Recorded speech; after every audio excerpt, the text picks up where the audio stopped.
Hello students, welcome to my class Pooja maths hub. Students, आज हम start करेंगे एक न्यू चैप्टर क्लास 11th का, chapter 5 which is complex number.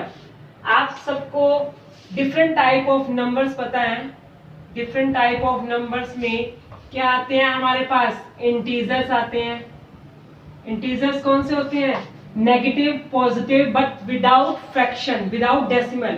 1 2 3 like this, -1 -2 dash dash dash. उसके बाद आपने नेचुरल नंबर पढ़े हैं। नेचुरल नंबर 1 से स्टार्ट होते हैं, 1 2 3 4 5 डैश डैश डैश। उसके बाद होल नंबर आपने पढ़े हैं। होल नंबर 0 ऐड हो जाता है नेचुरल नंबर में, 1 2 3 dash dash dash. Rational number, rational number which is p upon में q form where q is not equals to 0. irrational number not in form p by q, for example √2 √3 like this. इसके अलावा आपने decimal number भी पढ़े हैं। Different type of number हैं। अब हमारे पास जो नया टॉपिक आया है वो है complex number. Complex number, complex number हमारे पास क्या होते हैं? आपने 10th में एक टॉपिक पढ़ा था, क्वाड्रेटिक इक्वेशन, bx + c = 0। हम सबसे पहले इसमें क्या निकालते थे? d, which is b² - 4ac, roots निकालने के लिए। इसकी 3 कंडीशन थी। 3 कंडीशन में क्या था हमारे पास? b > 0 में रूट्स क्या निकले थे? -b ± √d/2a। और लेस देन में क्या निकले थे? अगर हमारा d < 0 है तो हम लिखते थे कि रूट्स आर नॉट एग्जिस्ट, या रूट्स आर नॉट पॉसिबल या नॉट एग्जिस्ट, ये लिखते थे। और अगर d > 0 है तो भी रूट्स -b/2a -b/2a। इस पोर्शन पे अगर हम बात करें तो 10th तक हमारे पास ये पॉसिबल नहीं था। मतलब अगर d हमारा < 0 आ जाए, नेगेटिव आ जाए, तो इसका मतलब क्या है? अगर d हमारा नेगेटिव आ गया, सपोज करो d हमारा -5 आ गया, तो जब हम रूट्स में इसकी वैल्यू पुट करेंगे -b + -√5, d की जगह -5 पुट करेंगे, जो कि पॉसिबल नहीं था हमारे पास अप टू 10th क्लास। तो इसका सॉल्यूशन जो है, जब रूट के अंदर माइनस आ जाए, उसको फिनिश करने के लिए, उसको सॉल्व करने के लिए हमारे पास एक नया नंबर आया है, that is called complex number. तो बेसिक हमारा यहाँ से शुरू हुआ है कि अगर हमारे पास रूट के अंदर माइनस आ जाए तो वो हमारा मैथमेटिकली डिफाइन नहीं होता। उसको सॉल्व करने के लिए हमारे पास क्या आया? Complex number. अब कॉम्प्लेक्स नंबर की बेसिक डेफिनेशन में सबसे पहले हमें देखना है कि अगर रूट के अंदर कोई भी माइनस नंबर आ गया, a कैन बी एनीथिंग, तो हम इसको कैसे लिखेंगे?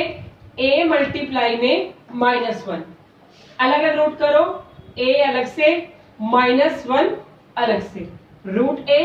और ये जो रूट के अंदर माइनस है, इसको हम लिखते हैं i से।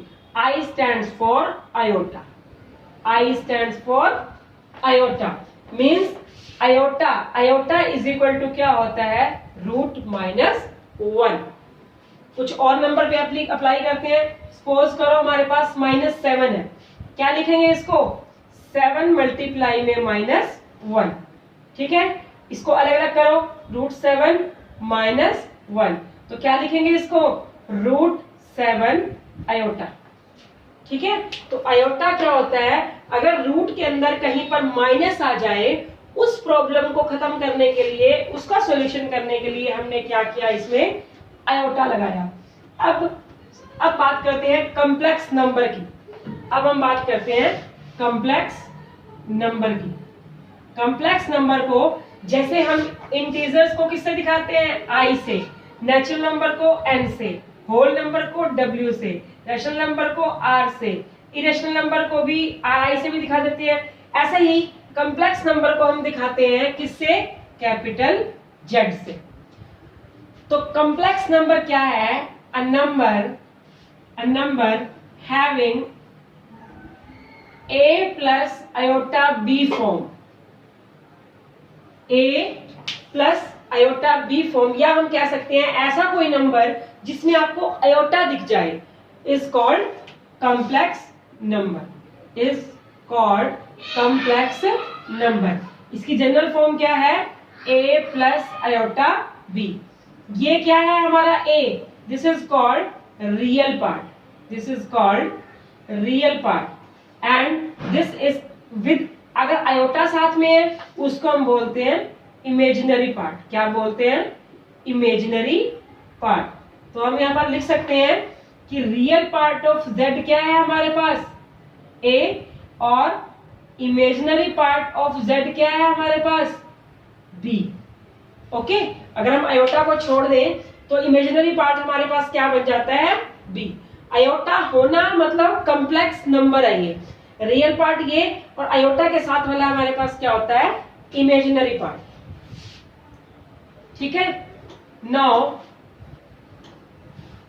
Moving on, powers of iota, powers of iota. Iota is equal to क्या होता है? रूट के अंदर -1। अब पावर्स मतलब डिग्रीज, पहले iota rest power 1, now iota rest power 2। Iota rest power 2 में क्या होगा बच्चों? Iota into iota, means iota को 2 बार मल्टीप्लाई, रूट -1 मल्टीप्लाई में रूट -1, क्या होगा यहाँ पे? रूट के अंदर -1 की स्क्वायर, कैंसल, क्या आ गया हमारे पास? -1, मीन्स आयोटा स्क्वायर की वैल्यू क्या आई हमारे पास? -1, और आयोटा की वैल्यू हमारे पास क्या होती है? Root -1। Moving on next, iota cube. Iota cube को लिख सकते हैं iota square into iota, break कर दिया 3 को 2 इंटू 1 में। आयोटा स्क्वायर की वैल्यू क्या है? -1, और आयोटा की वैल्यू आयोटा ही रहेगी, तो ये क्या आ जाएगा? Minus iota. तो आयोटा क्यूब की वैल्यू क्या आ गई? Minus iota. आप स्क्रीन रोककर इसको नोट डाउन कर लेना नोटबुक के ऊपर। उसके बाद हम बात करते हैं आयोटा रेस्ट पावर 4 की। 4 को लिख सकते हैं iota square into iota square. Iota square की वैल्यू क्या है? -1 -1 -1 +1 4। तो ये जो 4 वैल्यूज हमने निकालनी है, आयोटा हमारे पास क्या होता है? Root -1, iota square -1, iota cube minus iota, iota 4 जो है वो क्या होता है? 1। ओके, इन चारों का यूज करके हम क्या करेंगे? पावर्स ऑफ आयोटा निकाल सकते हैं। फॉर एग्जाम्पल, ध्यान से देखना, अगर सपोज करो हमने आयोटा रेस्ट पावर 6 की वैल्यू निकालनी है, क्योंकि हमें पता है कि आयोटा 4 की वैल्यू डायरेक्ट क्या होती है? 1। तो हम कोशिश करेंगे कि अपनी पावर को 4 में कन्वर्ट करें, क्योंकि 4 की वैल्यू डायरेक्ट क्या होती है? 1। तो हम 4 को लिख सकते हैं आयोटा रेस्ट पावर 4 मल्टीप्लाई में आयोटा रेस्ट पावर स्क्वायर। कोशिश करो कि हम हमेशा पहले इसको 4 में कन्वर्ट करें। ठीक है, 4 की वैल्यू क्या है? 1, और आयोटा स्क्वायर क्या है? -1, तो इसकी वैल्यू क्या आ जाएगी? -1। कुछ और चेक करते हैं, जैसे आयोटा रेस्ट पावर 18 है। 18 के लिए क्या लिखेंगे? इसको 4 की पावर लिख सकते हैं, 4 की भी पावर बना हुआ है। कैसे पता लगेगा? हमने इस 18 को 4 से डिवाइड कर दिया, क्या आएगा? 4 16, रिमाइंडर कितना बचा? 2। तो इसका मतलब क्या है? 4 की पावर 4 की पावर 4 16 हो गया, बचा 2 को अलग लिख दो। हर नंबर को 4 से डिवाइड किया, जो 4 से डिवाइड किया, जैसे अब यहां पर 6 था, 6 को हमने 4 से डिवाइड किया 1। देखो 4 की पावर 1, 4 की पावर, इसके ऊपर पावर कितनी है? 1, ये पावर के लिए, और ये साथ में एक्स्ट्रा। यहां पर भी 4 की पावर 4, साथ में क्या आ गया? 2। अब इसकी डायरेक्ट वैल्यू क्या आ गई? 1। 1 की पावर 4 क्या होगी? 1 होगी, और आयोटा स्क्वायर क्या हो गया? -1। ठीक है, कुछ और एग्जांपल लेते हैं, कुछ और कंसेप्ट करते हैं इसी में ही। सपोज करो हमें वैल्यू निकालनी है आयोटा रेस्ट पावर 38 की। तो पहले हम क्या करेंगे? 38 को डिवाइड करो 4 से, किस पे जाएगा? 9 पे। 36 बचा कितना? 2 और बच गए डायरेक्ट। अगर यहाँ 39 होता तो यहाँ पर कितने बचते? 3 बचते। ये तो 1 हो गया, 1 की power 9।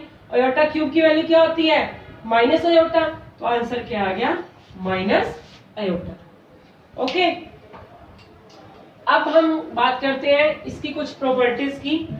Properties on complex number. Properties on complex number. सबसे पहली प्रॉपर्टी, अगर हम दो कॉम्प्लेक्स नंबर को सपोज करो Z1 एक कॉम्प्लेक्स नंबर है, उसमें Z2 ऐड करते हैं, दोनों कॉम्प्लेक्स नंबर है, तो जो आंसर आएगा इन दोनों का एडिशन वो भी क्या आएगा? Complex number. ठीक है, ऐड करने के लिए हम एक एग्जांपल लेते हैं। सपोज करो हमारे पास एक Z1 एक कॉम्प्लेक्स नंबर है 3 प्लस आयोटा 5, या आप इसको 5 आयोटा भी लिख सकते हो। Z2 लिया 2 प्लस आयोटा 7।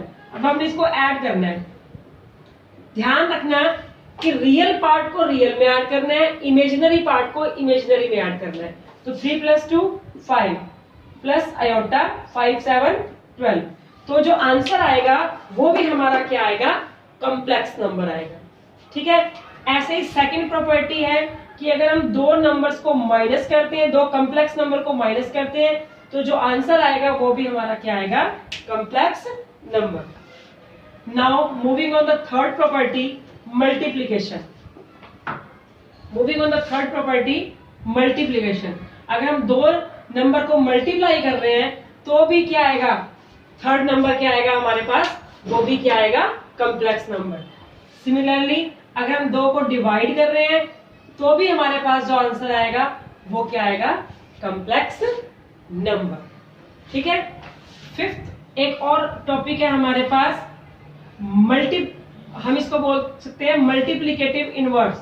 मल्टीप्लीकेटिव इनवर्स क्या होता है? मल्टीप्लीकेटिव इनवर्स मतलब मल्टीप्लाई करना उसके इनवर्स के साथ। जैसे सपोज करो 7 है, उसको मल्टीप्लाई करना उसी के इनवर्स के साथ। अगर हमारे पास एक Z है, एक कॉम्प्लेक्स नंबर गिवन है, तो उसका मल्टीप्लीकेटिव इनवर्स किसके इक्वल होगा? 1/Z। ठीक है, फिर हम इसको सॉल्व करेंगे। वो सॉल्व कैसे करेंगे मैं क्वेश्चंस में बताऊंगी। तो ये 5.1 के कुछ बेसिक कंसेप्ट थे। आप वीडियो को पॉज करके इन सारे बेसिक कंसेप्ट्स को नोट डाउन कर लेना। If you have any problem, send me your problem in comment box. Thank you so much. Have a nice day.